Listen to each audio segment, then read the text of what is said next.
You get taught in strength and conditioning and in personal training that you can't ride two horses with one ass. You've got to either do strength training or you do stretching. You don't do the two together.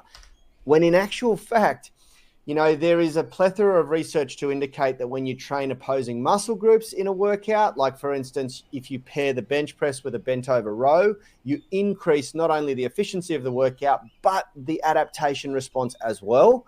And in the same token, when you pair antagonistic stretches with strength exercises, you radically boost the adaptation process. And this is how we can get very quick results with really strong specialists or really flexible specialists at that specialist stage 3 level.